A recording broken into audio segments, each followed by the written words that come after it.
It was a Tuesday evening, one of those quiet nights when the world outside seemed to disappear behind the thick curtains of our bedroom. I'd just gotten home after a long day at the office, where I'd spent hours reviewing contracts and shaking hands with people who smiled too much. My wife, Lauren, had already gone to bed.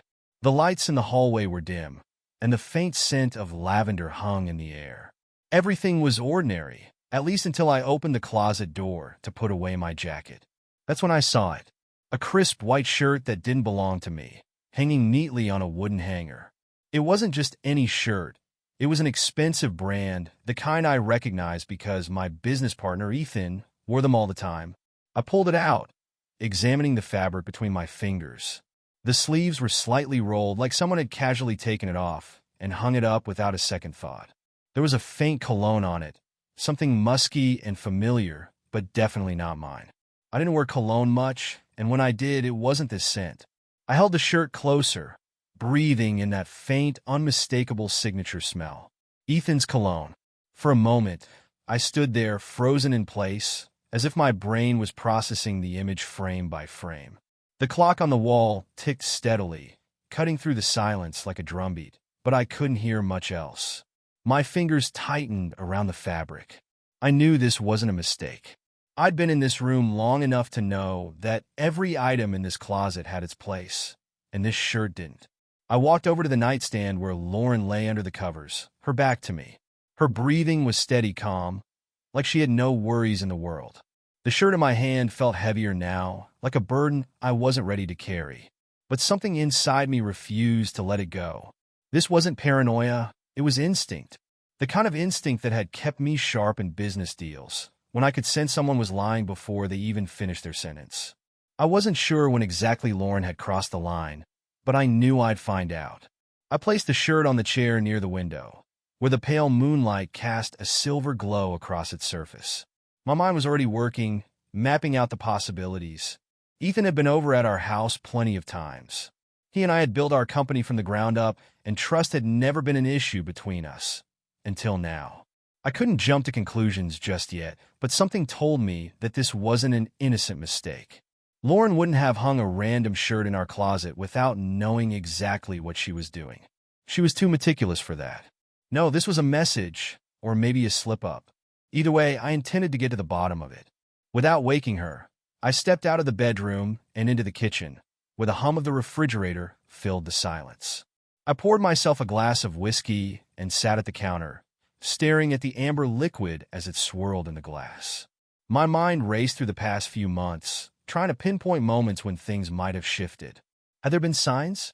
Subtle clues I'd overlooked because I trusted her too much? I thought about Ethan, his easy charm, and the way he laughed at her jokes during dinner parties. I'd never found it odd, at least not until now. Lauren had always been a social butterfly, and Ethan was the kind of guy who could make anyone feel comfortable. But maybe that comfort had turned into something else. I wasn't angry yet, just calculating. The anger would come later, once I had the proof I needed. For now, I was focused. My grip on the glass tightened as I took another sip, the burn of the whiskey grounding me. Tomorrow, I'd confront Ethan. Not Lauren, no, not yet. She was too calm, too composed in her own little world. If I confronted her now, she'd twist the narrative, make me doubt myself. But Ethan? He'd be easier to break. I smiled bitterly at the thought. Tomorrow would be interesting. I'd make sure of it. The next morning came faster than I expected. The sun was just beginning to rise as I threw on a fresh shirt, grabbed my car keys, and headed to the office. I didn't bother waking Lauren. She was still tucked under the sheets, breathing softly like nothing in the world could disturb her. For a brief second, I stared at her peaceful face and wondered how she could sleep so soundly. I, on the other hand, hadn't closed my eyes once all night. By the time I reached the office, the building was nearly empty. I liked coming in early. It gave me time to think without the constant buzz of phones and employees asking for approvals. Ethan was already there, sitting at his desk with a cup of coffee in hand and his usual cocky grin. "Morning, buddy," he said, not even looking up from his laptop. His fingers tapped away at the keyboard like he had nothing to hide, like he wasn't the man whose shirt had been hanging in my closet just hours ago. I stood in the doorway for a moment, watching him. His tie was slightly crooked, and his hair looked like he'd rushed through his morning routine. It wasn't unusual for him. Ethan always had that charming, disheveled look that made him seem effortlessly successful. But today it irritated me. "Morning," I finally replied, stepping into the room and closing the door behind me. The click of the lock was deliberate, loud enough for him to notice. He looked up, his smile fading slightly. "What's with the serious face? Everything okay?" I didn't answer right away. Instead, I pulled up a chair across from his desk and sat down, my eyes locked on his. He shifted in his seat, clearly uncomfortable now. That was the thing about Ethan. He was great at pretending to be confident, but when someone stared him down long enough, he cracked. "I found your shirt," I said, my voice steady. No emotion, no hesitation. Just the cold, hard truth. He blinked, confused for a split second, before quickly masking it with a laugh. "What are you talking about?" "In my bedroom closet. White, expensive, smells like your cologne." I leaned back in the chair, watching him closely. "Want to explain how it got there?" Ethan's smile twitched at the edges, and for the first time, I saw the cracks forming in his armor. He ran a hand through his hair, pretending to be amused, but the way he avoided eye contact told me everything I needed to know. "Maybe Lauren borrowed it to wash or something," he said casually, like it was the most normal thing in the world. "She's always helping out when I leave things around." I almost laughed at how poorly he was handling this. He didn't even try to come up with a better excuse. "Nice try," I said, leaning forward and placing my elbows on the desk. "You and I both know that shirt wasn't left around by accident. So, let's skip the part where you insult my intelligence and get to the truth." He swallowed hard, his atoms apple-bobbing. For a moment, I thought he might deny it again, but instead he leaned back in his chair and let out a long breath. "Look, man, it's not what you think," he said, but his tone gave him away. He was stalling, scrambling to come up with a story that would soften the blow. "Then tell me," I said, my voice cold. "What exactly am I supposed to think?" Ethan rubbed his temples like he had a migraine. "It was just once," he muttered, barely above a whisper. "We were drunk, and it didn't mean anything. I swear, just once." The words echoed in my head, but they didn't sting the way I expected. I wasn't heartbroken. I was furious. Drunk or not, once or 100 times, it didn't matter. He'd crossed the line, and there was no going back. I stood up, pushing the chair back with enough force to make it scrape against the floor. "You're a liar," I said, not raising my voice but making sure every word hit him like a punch to the gut. "You don't sleep with another man's wife by accident. You made a choice." Ethan looked like he wanted to argue, but he stayed silent, his eyes darting around the room as if he were searching for an escape. There was none.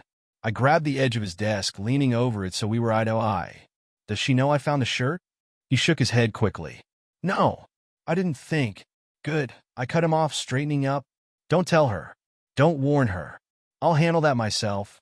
Without waiting for a response, I walked out of his office, the sound of my footsteps echoing down the empty hallway. I didn't need any more answers from him. I had everything I needed. The drive home was a blur of rage and strategy. Lauren thought she could get away with this because she assumed I wouldn't notice, that I wouldn't connect the dots. But she'd underestimated me. She always had. By the time I pulled into the driveway, my mind was already working on the next move. I wasn't going to confront her just yet, not until I had the upper hand. There was more to this story, and I intended to uncover every last detail before she had the chance to twist it. Lauren might have been calm and collected, but I'd been in the business world long enough to know how to outplay someone who thought they held all the cards. This wasn't over. It was just getting started that I stepped inside the house, the warmth of the heating system brushing against my face as I shut the door behind me. The air smelled of freshly brewed coffee, and the sound of water running from the kitchen's sink reached my ears. Lauren was humming softly, a casual tune that had no business being so cheerful. She didn't know. Not yet. I hung up my coat, moving deliberately slow, letting the weight of the morning's discovery sit heavy in my chest. I wasn't in a hurry. If anything, I needed to pace myself. The last thing I wanted was to let my anger control the situation. No, I needed control, not emotions. When I stepped into the kitchen, she was standing by the counter, rinsing a coffee mug. Her hair was pulled back into a ponytail, and she wore a simple gray sweater that hung loosely off one shoulder.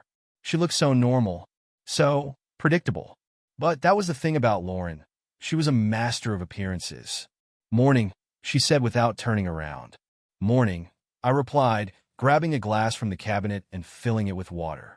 I watched her out of the corner of my eye, looking for any signs that she might be on edge. But she wasn't. She was calm, just like she'd always been. "How was work?" she asked, drying the mug with a dish towel. I set my glass down on the counter, leaning against it as I folded my arms across my chest. "Productive. Had an interesting conversation with Ethan." She paused just for a second, before continuing to dry the mug. Most people wouldn't have noticed that tiny hesitation, but I wasn't most people. I'd been trained to spot details, to pick up on the smallest shifts in behavior. And that hesitation? It was enough to confirm what I already knew. "Oh," she said, turning around with a casual smile. "What about?" I studied her, letting the silence drag on just long enough to make her wonder. "We talked about the shirt," I said finally. Her smile didn't falter. If anything, it widened like she was amused. "What shirt?" I couldn't help but admire her composure. Most people would have flinched, stumbled over their words, maybe even tried to change the subject. But Lauren? She acted like I'd just mentioned the weather. "The one hanging in our closet," I said, keeping my tone neutral. "The one that smells like Ethan's cologne." She tilted her head slightly, as if she were trying to recall something insignificant. "Oh, that? I meant to mention it. He left it here the last time he visited, and I forgot to give it back." Her lie was so smooth, so perfectly rehearsed, that I almost wanted to applaud her. But I wasn't buying it. Not after Ethan's confession this morning. "You mean the shirt he wore while you two were drunk and having a good time?" I asked, my voice hardening. That caught her off guard, but only for a moment. She lowered the mug and set it on the counter, folding her arms in front of her. Her expression shifted. Not to fear, not to guilt, but to something resembling mild annoyance. "Is that what he told you?" she said, her tone light, almost playful. "Ethan always exaggerates things." There was the first crack in her calm exterior. She wasn't denying it, not really. She was trying to minimize it, to make it sound like it wasn't a big deal. I took a step closer, narrowing the distance between us. "So, you're admitting it happened?" She shrugged, as if we were discussing a minor inconvenience. "It was nothing. A mistake. I didn't think you'd get so worked up over it. A mistake. Nothing."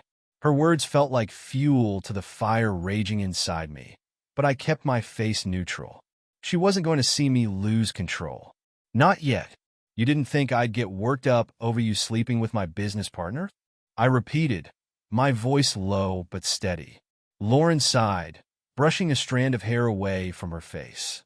"You're blowing this out of proportion. It didn't mean anything. I didn't plan it.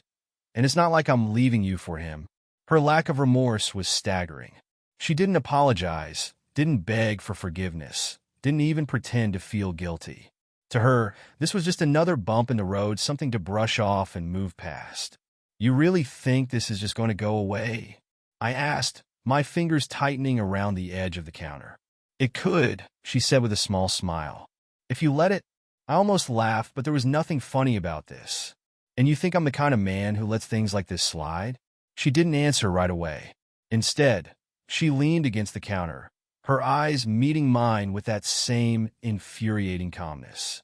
"I think you're a smart man who knows when to move on. We have a good life, don't we? Why ruin it over something that doesn't matter?" Her words were like daggers, sharp and deliberate. She wasn't begging me to stay. She was daring me to leave. But I wasn't going to give her that satisfaction. Not yet. I pushed off the counter and walked toward the living room, leaving her standing there with her smug little smile. She thought she'd won this round, that I'd back down and pretend like nothing had happened. But I wasn't done. Not by a long shot. She didn't know it yet, but this was just the beginning of the storm. And when it hit, she wouldn't be able to stay so calm that I sat on the couch in the living room, the soft leather cool beneath me as I stared out the window. Outside, the world was moving on, like it always did. Cars passing by, joggers on their morning routes, the mailman dropping off letters. Everything seemed so normal, so predictable, but inside this house, a quiet war was brewing. Lauren didn't follow me. She probably assumed I needed time to cool off, that I'd be like every other man who swallowed his pride and moved on for the sake of stability. But I wasn't every other man. I had no intention of letting this slide. The plan was already forming in my head, piece by piece, like a puzzle that only needed a few more connections to reveal the full picture. I knew Lauren well enough to understand that direct confrontation wouldn't work. She thrived in chaos, knew how to manipulate emotions and twist the truth until you doubted your own memories. No, I couldn't play this game on her terms. I had to control the board. The first step was simple: cut off the access she thought she had. Lauren was comfortable because she believed I was predictable. She thought I'd blow up in anger, throw some accusations, and then retreat, leaving her to call the shots. But she didn't expect me to move silently. I grabbed my phone and scrolled through my contacts until I found the one I needed: Alan, our financial advisor. I'd known him for years, and he wasn't just a money guy. He was a problem solver. He owed me a few favors, and today I intended to cash in. "Alan," I said when he picked up, "I need you to do something for me." Quietly, the details didn't take long to explain. I wanted access to all joint accounts monitored, any large transfers flagged, and credit card transactions reviewed. I wasn't going to let Lauren drain me dry while I figured out my next move. I didn't trust her to keep this affair limited to just one betrayal. If she was bold enough to sleep with Ethan, she was bold enough to go further.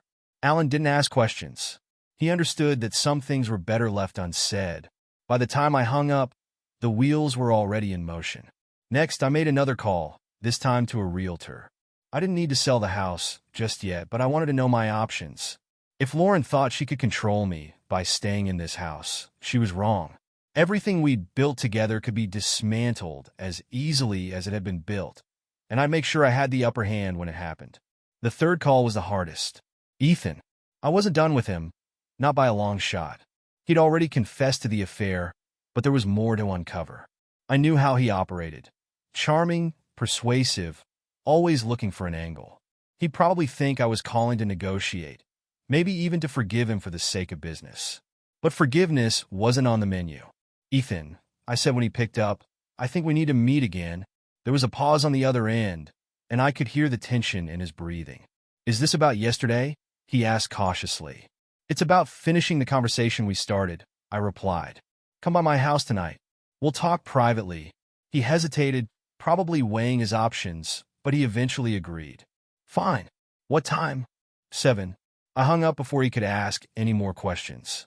I leaned back on the couch, tapping the edge of my phone against my knee as I thought about how the night would go. Ethan wouldn't expect what I had planned, and neither would Lauren. She probably thought she could manage him, keep him on her side if things got messy. But she didn't understand the kind of pressure I could apply when I wanted something. I spent the rest of the day preparing, making sure every detail was in place. I reviewed old emails, scanned through financial statements, and looked for any sign that Lauren and Ethan had been planning something bigger. There were a few questionable expenses, high-end restaurants I hadn't been to, weekend trips I didn't remember approving, but nothing concrete yet. Still, it was enough to fuel my determination. By the time 7 o'clock rolled around, I was ready. Ethan showed up right on time, dressed in his usual business casual attire, trying to project confidence. But the way his eyes darted around told me he wasn't as composed as he wanted to appear. "Come in," I said, stepping aside to let him enter. He glanced around the house as if he expected Lauren to be there, but she wasn't. I'd made sure of that. She was out with friends, probably thinking she'd returned to a husband who'd calmed down and forgotten all about the morning's confrontation. I led Ethan into the living room and gestured for him to sit. He hesitated, but eventually lowered himself onto the couch, his posture stiff. I didn't sit.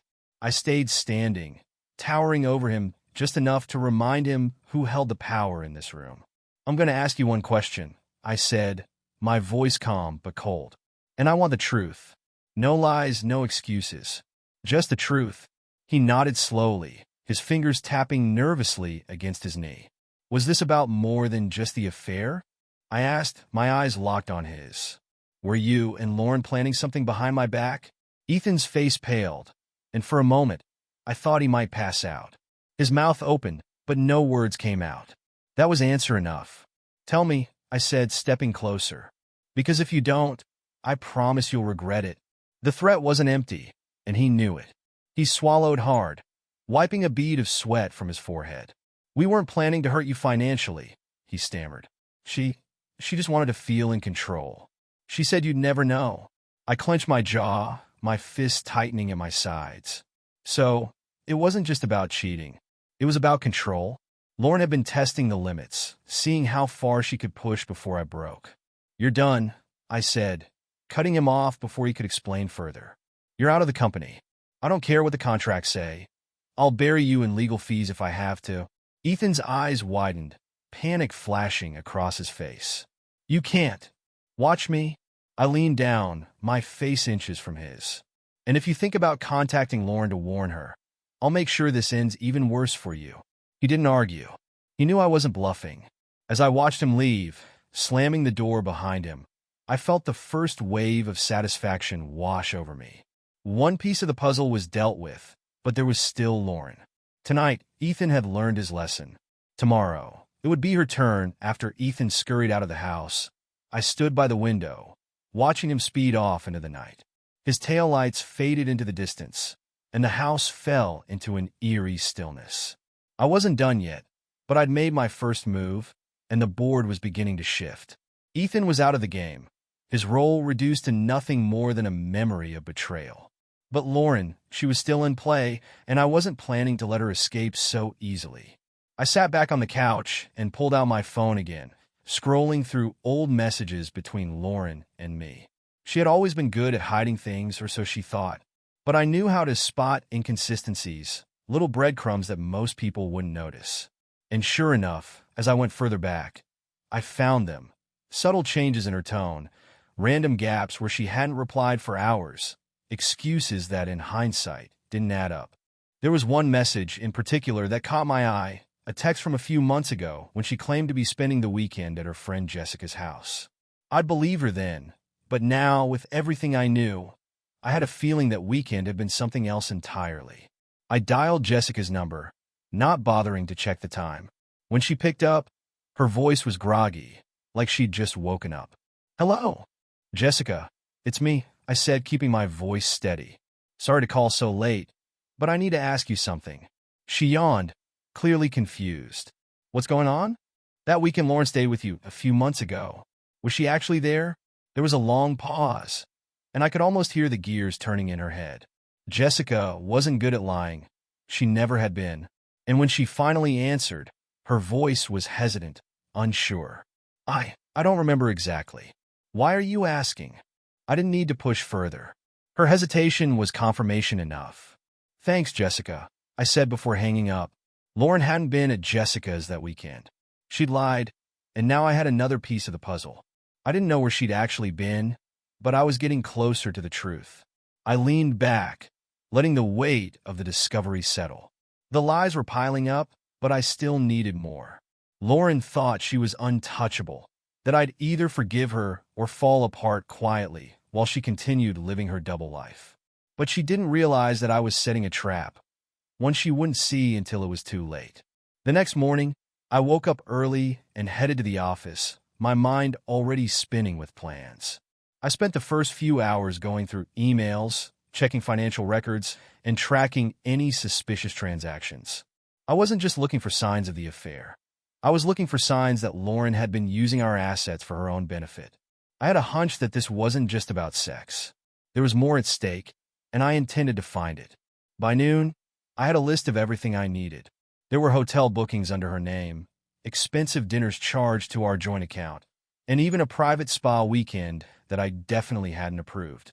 It wasn't enough to prove anything legally, but it was enough for me to confront her. I didn't call her or send her a text. I wanted her to walk into this blindly, the same way she'd blindsided me. So, I waited until evening, sitting in the same spot on the couch where I'd been the night before. When I heard her car pull into the driveway, my heart rate quickened, but I kept my breathing steady. This wasn't the time to let emotions take over. The door opened, and Lauren walked in, carrying a few shopping bags. She smiled when she saw me, like she wasn't hiding a thing. You're home early, she said, setting the bags on the kitchen counter. I needed some time to think, I replied, my tone calm. She nodded, taking off her coat and hanging it by the door. Want some wine? I was thinking of opening a bottle. No, thanks, I said, standing up. We need to talk. There it was again, that tiny hesitation, barely noticeable but impossible for me to miss. She recovered quickly, though, flashing me that same serene smile. About what? I walked over to the counter and pulled out my phone, scrolling through the list of expenses I'd found. I placed it in front of her. The screen lit up with hotel bookings and credit card charges. These, I said simply. Lauren's eyes flicked over the screen, her smile never faltering. So? We've spent money on trips before. What's the problem? The problem, I said, leaning forward, is that I wasn't on any of these trips. Care to explain who was? Her gaze shifted, but only for a second. She was good. Too good. You're overreacting, she said, her tone dismissive. I've told you before, I go on trips with the girls sometimes. Jessica, Emily, you know how it is. Jessica didn't cover for you this time, I said, watching her closely. That hit her harder than anything else I'd said so far. Her fingers tightened around the edge of the counter, and for the first time, I saw the cracks in her composure deepen. She didn't have a response ready, and that silence was louder than any confession. I stepped back, giving her space to process what was happening. You thought you were clever, didn't you? Hiding behind your friends, making me think everything was normal. But you made one mistake, Lauren. You underestimated me. She crossed her arms, her expression hardening. What do you want me to say? I want the truth, I said, my voice low but firm. Because if you don't give it to me, I'll find it myself. And trust me, you won't like the way I do it. She stared at me for a long moment, her eyes searching mine for any sign of weakness. But she wouldn't find any. I was done playing her game. Finally, she exhaled, her shoulders sagging slightly. Fine, she said. You want the truth? You'll get it. I didn't know what she was about to reveal, but I was ready for whatever came next. The trap was set, and she was walking straight into it. Lauren pulled out a chair and sat at the kitchen table, her fingers tapping rhythmically against the polished wood. She wasn't looking at me anymore. She was looking past me, like she was trying to decide just how much to say and how much to keep buried. I didn't rush her. The silence wasn't uncomfortable for me. It was strategy. The more time she had to think, the more likely she'd slip up. She was calculating, yes, but this time she didn't have the upper hand. You want the truth? She repeated, her voice quieter now. Fine. I slept with Ethan more than once. I didn't flinch. I'd expected that much. But it wasn't the confession itself that interested me. It was the way she delivered it. No emotion. No shame. She wasn't trying to apologize or soften the blow. To her, this was just another fact of life. Go on, I said, folding my arms as I leaned against the counter. She let out a breath, tapping her fingers faster. It wasn't planned. The first time it just happened. We were at a business dinner, you couldn't make it, and one thing led to another. After that, it got easier. That word hung in the air like a bitter aftertaste. She didn't say better or more meaningful, just easier. Like it was a convenience, something that fit neatly into her schedule. And the trips? I asked. The hotels, the restaurants, the weekends you weren't with Jessica? She hesitated, biting her lower lip. Those weren't always with Ethan, she admitted, her eyes darting to the side. There were others. I felt my jaw tighten, but I didn't let the anger boil over. Not yet. Others? I repeated. How many? Does it matter? She said, finally meeting my gaze. There was defiance in her eyes now, a spark of rebellion that told me she wasn't interested in groveling. You've already made up your mind about me. Knowing the number won't change anything. She wasn't wrong. The number didn't matter. What mattered was that she'd built an entire life behind my back, a life I hadn't even known existed until I found that damn shirt. You were never going to tell me, were you? I asked. You were just going to keep going until you got caught. She shrugged, leaning back in the chair like she was tired of the conversation. What difference does it make? We had a good thing. You're successful. We have a nice house, and I played my role. Isn't that enough? There it was, the truth beneath the truth. Lauren hadn't just cheated on me physically. She'd checked out of our marriage long before that. I wasn't her husband. I was her stability, her safety net. I took a step closer, towering over her as she sat in the chair. You think this is about roles and stability? You think I'm going to let you walk away from this without consequences? She smirked, a bitter smile that twisted her lips. What are you going to do? Ruin me? Take me to court? Expose me to everyone we know? I didn't answer. She thought she had me figured out, thought I'd lash out in anger and make a public spectacle of her. But I wasn't interested in public humiliation. I wanted something deeper, something that would leave a lasting scar she wouldn't be able to ignore. I'm not going to ruin you publicly, I said finally, my voice cold and controlled. I'm going to ruin you where it matters. She laughed, but it was forced. What does that even mean? You'll find out soon enough, I said, stepping back. But first, I have one more question. Why Ethan? Out of all the people you could have chosen, why him? Her smirk faded, replaced by something darker. Because he was there. Because he understood me in ways you never did. And because I wanted to see if you'd notice. I blinked, caught off guard by her bluntness. You wanted me to find out? Eventually, she said, standing up and walking toward the kitchen sink. She turned on the faucet, rinsing her hands as if she could wash away the conversation. I was curious how long it would take you.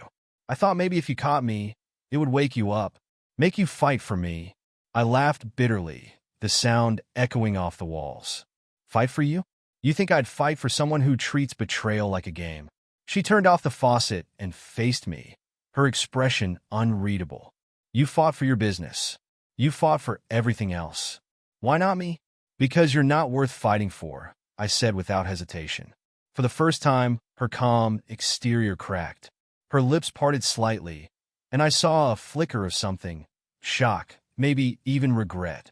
But it was gone as quickly as it appeared. She wiped her hands on a towel and shrugged. Then what happens now? I stepped closer, my voice dropping to a whisper. Now, you pack your things. You leave this house, and you don't come back. I'll have the papers drawn up, and you'll sign them without a fight. If you try to take what's mine, I'll make sure you lose everything. Lauren opened her mouth, probably to argue, but I cut her off. And don't think Ethan can help you. He's out too. I made sure of that last night. Her face paled, and for a moment, I saw fear flicker in her eyes. You? Yes, I said, smirking. I told him exactly what would happen if he tried to cross me again. He's finished. Just like you.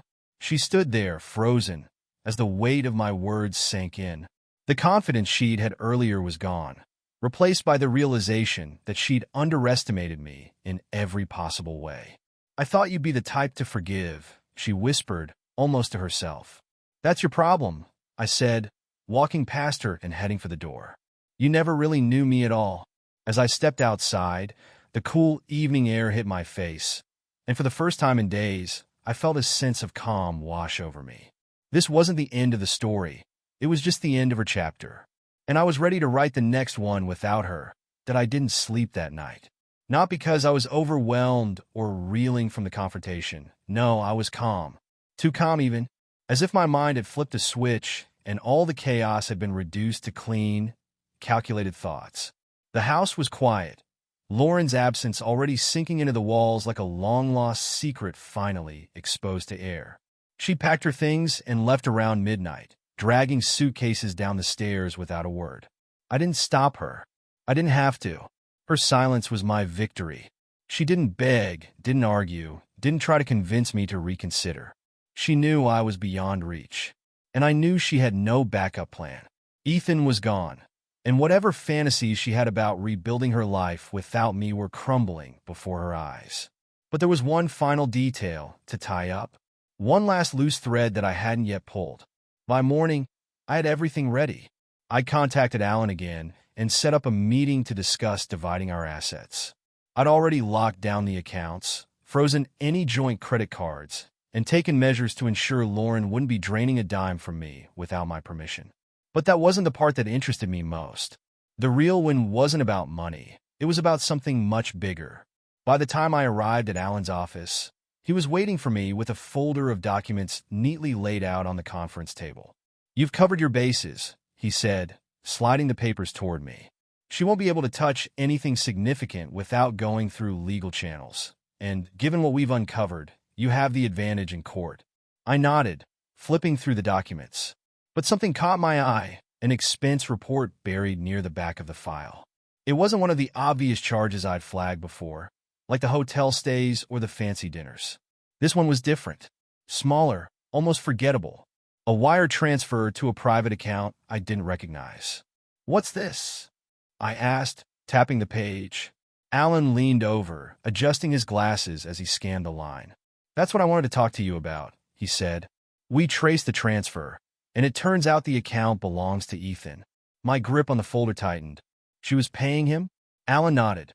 "It looks like she funneled small amounts over time, probably to keep it under the radar. But what's strange is that the payments didn't start until after the affair had been going on for a while. Almost like she was paying him off for something specific." I leaned back in my chair, the gears in my head turning faster now. Lauren had been paying Ethan, not just sleeping with him. But why? What did he have over her that made her willing to part with money she usually guarded so fiercely? Alan cleared his throat, pulling out another sheet of paper. "There's more. I dug into Ethan's financials after you mentioned him being a liability. Turns out he's been in debt for months, gambling debts to be exact. And Lauren's payments were just enough to keep him afloat." I felt a cold wave wash over me. This wasn't just an affair. This wasn't just about two people betraying me for pleasure. They had a deal, a secret arrangement that Lauren had kept hidden while she played the role of the perfect wife. She was covering for him, I muttered, more to myself than to Alan. He must have threatened to expose the affair if she didn't help him. "That's one possibility," Alan said. "But there's something else you should know." He hesitated, tapping the edge of the table before continuing. "The last payment was made 2 weeks ago. After that, Ethan withdrew a large sum and disappeared." "Disappeared?" I repeated, my pulse quickening. "His phone's off, and he hasn't shown up at work. We think he might have skipped town." I stood up, pacing the room as the pieces fell into place. Ethan had used Lauren, bled her for every penny he could get, and then left her in the dust. He hadn't just betrayed me, he'd betrayed her too. And now, she had nothing. For a moment, I considered letting it end there. I had what I wanted. Lauren was out of my life. Ethan was gone, and I'd secured my assets. But there was something about the way this had played out that didn't sit right with me. Lauren hadn't just cheated on me. She played a dangerous game, and she hadn't even realized she was the pawn, not the queen. I picked up my phone and dialed her number. She answered on the second ring. "What do you want?" she asked, her voice tired, drained of the confidence she'd had just the night before. "Ethan's gone," I said bluntly. "He took your money and ran."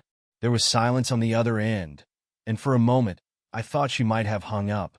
But then I heard her exhale sharply. "I know," she whispered. "You knew?" I asked, surprised. "Found out this morning," she said, her voice barely audible. "I called him, but his number's disconnected. He left a note in the apartment we rented together. Said he never loved me and that I was just a paycheck." I sat down, a strange sense of satisfaction settling in my chest. Lauren had finally felt what it was like to be on the receiving end of betrayal. "What are you going to do now?" I asked, not out of concern but out of curiosity. She laughed bitterly. "I don't know. Start over, I guess. You've taken everything else." I leaned back, letting her words sink in. "You did this to yourself, Lauren. You could have had everything, but you chose to throw it away." "I know," she whispered again, and for the first time, there was genuine regret in her voice. "I know." I hung up without saying goodbye. There was nothing left to discuss. As I walked out of Alan's office and into the crisp afternoon air, I felt lighter than I had in years. The weight of her betrayal was gone, replaced by the satisfaction of knowing that I'd won. Not just the battle, but the entire war. Lauren and Ethan were both out of my life, and for the first time in a long time, I felt free. I wasn't the man she thought I was, the man who would forgive and forget.